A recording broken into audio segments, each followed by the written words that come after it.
What's up, guys? Today we're talking about the Steel Rajah II. And before I get into the review, I just wanted to say the channel finally got 50 subscribers, so I kind of feel like a celebrity thanks to you guys.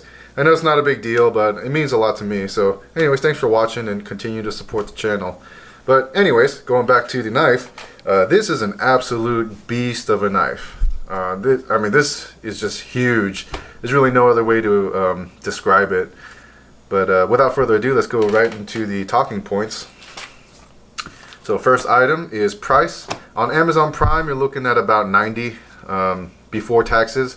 So out the door, expect to pay about $110, which I still think is a very reasonable price. I would consider that a great value for what you're getting. Because this is a whole heck of a lot of knife.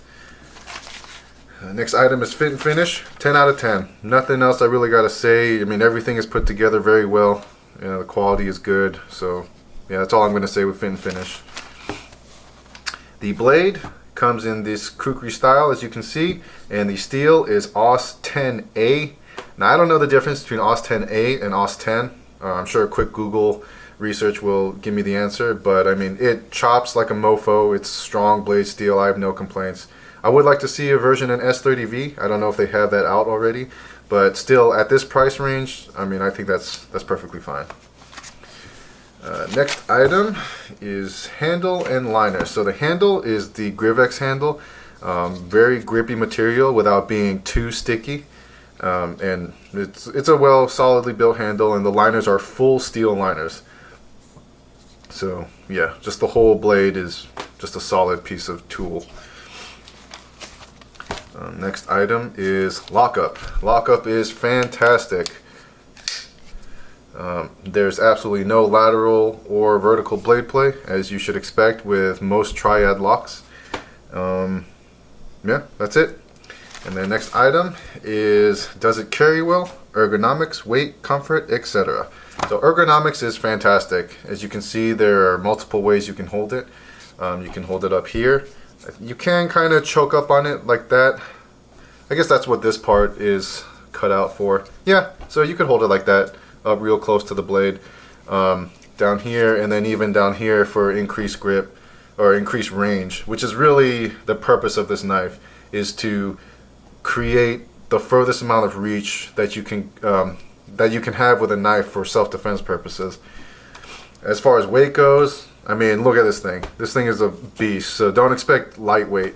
But at the same time, it's comfortably heavy, I guess, if that's the phrase I'm trying to say. It's not going to drag down your pants as long as you're wearing, a belt or whatever. But I don't know. I think it's about as heavy as you would expect a knife like this to be, right? So next item is comfort. So comfort of holding is excellent, and comfort of carrying is also surprisingly good. And I think you can attribute that to the fact that this pocket clip sits fairly high up on the handle. Like if it was all the way up here for a deep carry, then I don't think you could reasonably carry this in your pocket. But because it's right there in the middle, it fits very well in normal pocket sizes. And it doesn't really protrude out that much. I think the handle protrudes out just far enough for you to really grab a hold of it and yank that knife out of your pocket for the wave feature to deploy the blade. So yeah, comfort is great as well for a knife of this size. As far as, so one of the things that people were talking about was how this was a dangerous knife. So yes, it is a dangerous knife to the user, because first of all, you've got the blade, which is razor sharp.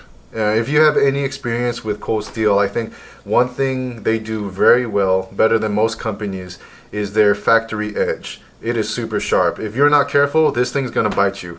Now, a good thing about this knife though is that, first of all, the lockback, disengaging the lockback is not difficult. So you can push it down with a relative ease. And also, you can also close it one-handed, because the ricasso is going to hit your finger before the sharpened edge does. So the sharpened portion, it doesn't really start until right about here. So as long as your finger is in that first choil, the unsharpened portion of the blade is going to hit it. So You know, you can, as long as you practice slowly first, you can hold the blade, disengage the knife, and it comes out like that. And then, you know, just make sure you get your fingers out of the way to shut the rest of the knife. But just keep in mind that once it gets about here, it's going to shut on its own. And this is a heavy blade, so while it's not going to completely sever your finger, you know, it's going to bite into the skin. Trust me, I've done it before, and it hurts like a bitch. Alright, so anyways, is it worth the price? Yes, it is worth the price. For $90 to $100, you're getting a tool that will protect you, you know, with the right practice. And I mean, this ain't no chump. Like, I will use this in lieu of a firearm, and I'll feel perfectly safe with this. Granted, this is all also my opinion. This is my system of self-defense. So, you know, obviously your opinion might be different than mine, but I'm just letting you know, for me, I know that I could protect myself with this. Should you buy? Yes, I think you should buy. Whether you're a collector or you're into knives, or you're just one of those tactical Rambo, I think all three of those people, this knife will make you happy. Next item, overall thoughts. Okay, so I guess to conclude it, I mean, really, I'm gonna just say it again. This knife is a freaking beast. Maybe it's not being shown accurately through the video, but holding it in real life will really open your eyes to just how formidable of a knife this is. I mean, and that's saying a lot when I own an Espada large. It's not a Espada extra large, but to me the standard of large knife is really based on my Espada large, right? This is a big knife. And this knife makes my Espada large look like a baby. And that's saying a lot, because this is a freaking massive knife. So if that says anything to you, if you understand or if you know just how large the Espada series of knives are, then you'll also understand just how freaking awesomely large the Rajah II is.